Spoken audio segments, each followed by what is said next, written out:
E hoje no Bunker nosso tema é a coragem.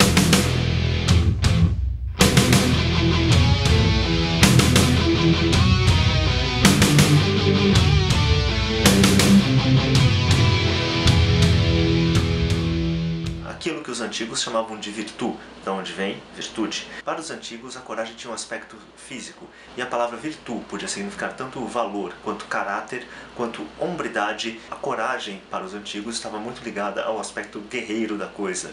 Era a coragem de ir para a batalha, a coragem de agir sem temor e sem medo da morte. E mais ainda, sem medo de falhar. O que era necessário para esses guerreiros era educar o medo. A bravura era não ter medo da morte. E esse tipo de bravura guerreira você encontra nas obras de Plutarco, no exemplo de Leônidas e seus 300, e você vai encontrar de ponta a ponta na Ilíada, obviamente. Mas mesmo na Ilíada você já começa a perceber uma mudança de percepção sobre o que é a coragem. A coragem sozinha já não tem mais significado para os gregos naquele momento. A coragem, a partir de um certo ponto na cultura grega, ela passa a ser medida também juntamente com a temperança, com justiça e com a prudência. O que nos leva a um outro tipo de coragem, que é a coragem do espírito, que é a coragem de você conquistar a sua vontade, que é uma coragem que nos dá a capacidade de defender as nossas opiniões quando tudo à nossa volta parece dizer que nós estamos errados, especialmente as coletividades. Mas o interessante é que tanto a coragem física, a coragem do guerreiro, quanto a coragem do espírito ou a coragem intelectual, elas vão se unir numa perspectiva em que as sociedades tradicionais elas passam a considerar que aquele indivíduo que vai ter mais valor é o indivíduo que coloca a sua coragem a serviço do outro, seja a sua família, seja a sua cidade, seja o seu estado, seja o seu Deus. E nós não devemos menosprezar esse tipo de coragem ou esse tipo de ação que percorreu a história da humanidade e percorre ainda. Se não fossem esses cavaleiros, esses guerreiros, esses santos e santas que nos guiaram até aqui, bom, a gente não estava aqui até hoje, bem ou mal, ainda estamos aqui. E falando de antigamente, uma coisa que as pessoas param um pouco para pensar é que se você era um senhor feudal e você convocava seus soldados à guerra, você era um dos primeiros a ir para a batalha. Você tinha obrigação de acompanhar seus soldados. Mesmo personagens da história mais recente, como Napoleão, estava lá na frente de batalha. Mas infelizmente hoje em dia a coragem ela foi emasculada. Né? Hoje em dia você percebe que as pessoas elas tomam decisão, mas elas tomam decisões protegidas, em segurança, elas não estão arriscando nada da vida pessoal delas. Quando elas tomam uma decisão, por exemplo, de enviar soldados à guerra, elas mesmas não vão. Quando normalmente quem toma decisões dentro de uma empresa são apenas gerentes que não têm relação com a empresa mesmo, são só burocratas. Mas uma coisa triste no Brasil é você perceber que dentre grandes escritores e grandes poetas e grandes filósofos, poucos retrataram a coragem e poucos falaram sobre a coragem como um valor fundamental do brasileiro. Como retrata muito bem o Martim Vazquez no Poeira da Glória, o principal escritor, o Machado de Assis, era um dissimulado. Ele, na verdade, não tinha coragem nenhuma. E isso é uma coisa que falta à cultura brasileira. Especialmente se você parar para pensar, por exemplo, nos empresários brasileiros. Os empresários brasileiros, 90% deles, para não dizer mais, né, eles dependem do Estado para poder tocar suas empresas. Todos, ou mesmo, não só empresários, tá?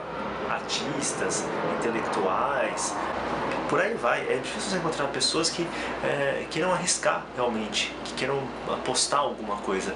Normalmente as pessoas elas querem ter uma rede de segurança que as apoie. E isso é uma das coisas mais tristes do Brasil. É você ver que mesmo gente jovem, talentosa, elas buscam, sei lá, Lei Rouanet, BNDES, vender livro para o Estado, mesmo nas coisas mais simples como a construção de uma família, o que é incentivado, o que é demonstrado como modelo para as pessoas é uma atitude de irresponsabilidade e de não cuidado, sendo que um dos elementos de maior coragem que existe é você ter a capacidade de assumir uma família, de construir um lar. Essa coragem não sou eu que estou colocando aqui não, você percebe que isso acompanha a história da civilização em qualquer aspecto dela, em qualquer tipo de cultura. Você tem um respeito pela construção e pela manutenção da família em todas as sociedades. Podem ter variações, pode ter diferença aqui, mas esse núcleo familiar ele sempre é protegido. E isso é tão evidente que numa das obras, vou voltar para ela, do meu personagem preferido, Príamo, na Ilíada, por exemplo.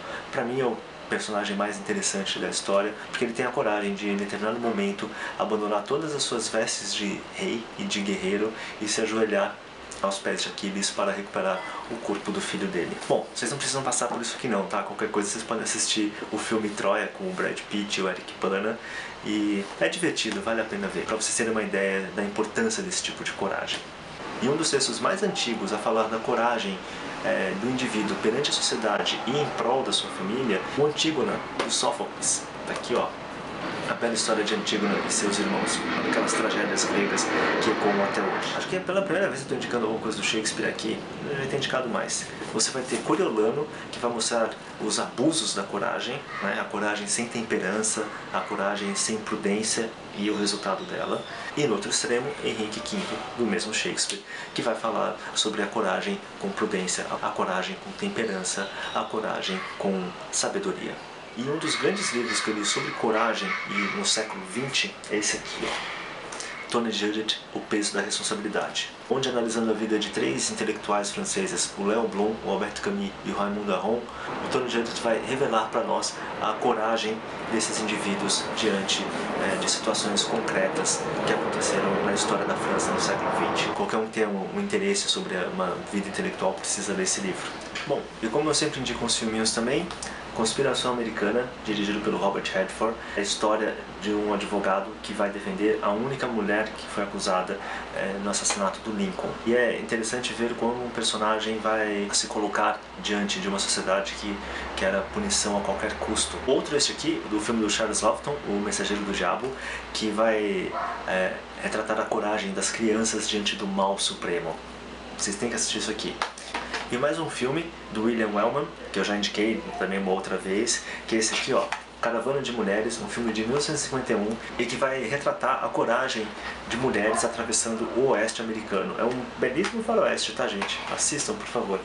E para mim, a mulher mais corajosa da história, Joana d'Arc, neste álbum que o grupo do Hesperion, do Jordi Savall, fez, em que você vai ter leitura de cartas do processo, que você vai ter as canções de batalha da época, que você vai ter um recital completo sobre vida e morte de Joana d'Arc.